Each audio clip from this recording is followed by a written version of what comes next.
função seno no gráfico, mais chamada de senoide. Então, nos vídeos passados, aprendemos sobre o seno, onde o eixo seno é o eixo y dos senos, onde podemos achar os valores de seno. Por exemplo, se queremos achar o seno de 30 graus, vamos até o eixo seno e achamos lá 1 sobre 2. Então, π sobre 6, que é 30 graus, equivale a 1 sobre 2.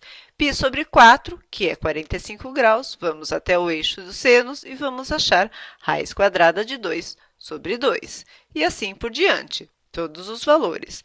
Π sobre 6 é radianos, nós temos o valor em graus. Π sobre 4, radianos, equivalente a 60 graus, e assim por diante. Nos primeiros vídeos, aprendemos a trabalhar com o triângulo retângulo. Então, tínhamos um triângulo retângulo, neste caso, tínhamos o ângulo, o cateto oposto e o cateto adjacente e a hipotenusa. Em outro momento, aprendemos a trabalhar o triângulo retângulo num círculo trigonométrico e num plano cartesiano. E tínhamos lá o círculo trigonométrico, onde tínhamos o valor de x, o valor do seno do determinado ângulo, onde tínhamos o ângulo alfa, era equivalente ao cateto oposto, que era a distância de y, que dividia pelo valor do raio, que era a hipotenusa. Nesse caso, vamos montar a função trigonométrica. Temos a tabela trigonométrica do seno e vamos elaborar ela no plano cartesiano, vamos entender a sua função trigonométrica. Portanto, temos o eixo x, que vamos dizer que é o eixo dos radianos. Então, temos aqui o eixo dos radianos. E o eixo y, que vamos dizer que é o eixo dos senos.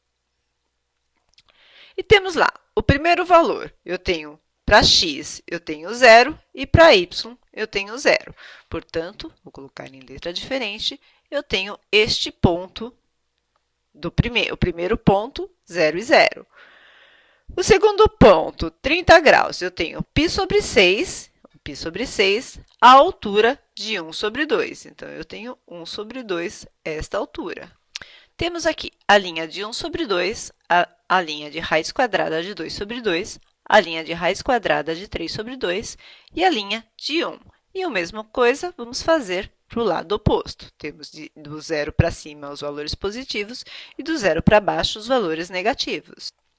E para baixo, a mesma coisa. Menos meio, menos raiz quadrada de 2 sobre 2, menos raiz quadrada de 3 sobre 2 e menos 1.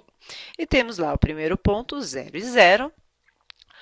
O segundo ponto, eu tenho π sobre 6 no valor de x, que é a altura mais ou menos aqui, até meio no valor de y. Então, vou ligar os pontos. π sobre 4 no valor de x, π sobre 4 é mais ou menos aqui, até a altura de raiz quadrada de 2 sobre 2. Então, eu terei este ponto. π sobre 3, tenho aqui, até a altura de raiz quadrada de 3 sobre 2 no y. Então, eu terei este ponto aqui. E, por último, aqui, π sobre 2 até a altura de 1, que eu tenho aqui. E vou fazer a mesma coisa para os demais. 2π sobre 3 é raiz quadrada de 3 sobre 2. Então, eu terei mais ou menos a esta altura, que eles vão fazendo a simetria.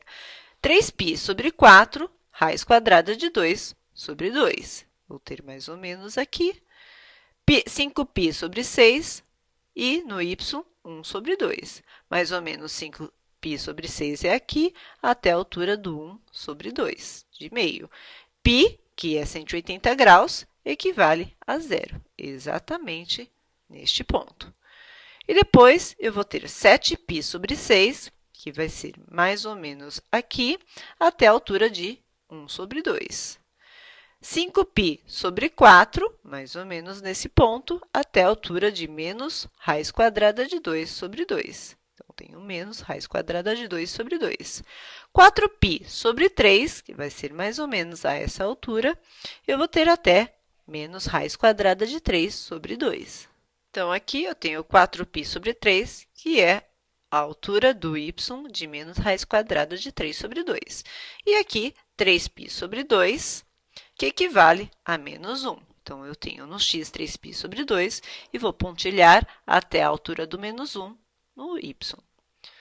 O seguinte, 5π sobre 3, mais ou menos essa altura, e vou ter até menos raiz quadrada de 3 sobre 2.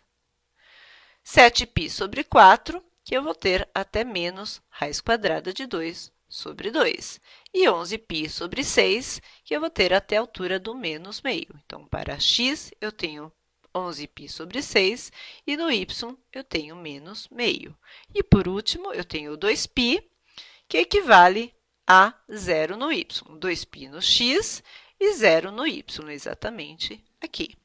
E eu vou ligar esses pontos. Para ligar esses pontos, eu vou pegar o tamanho do arco que eu tenho aqui e vou substituir nestes pontos.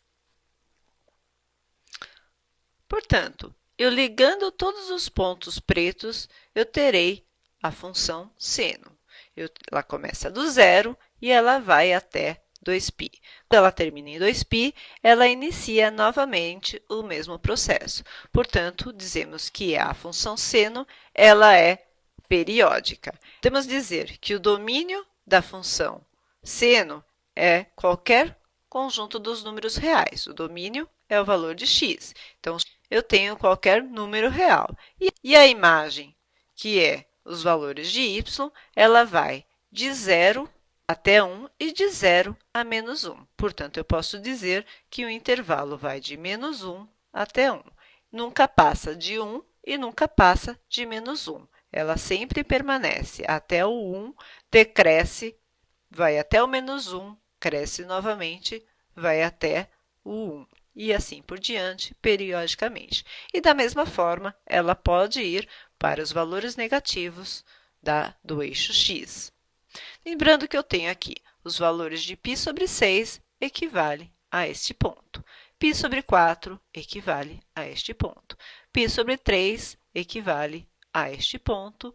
1 equivale a este ponto e assim por diante.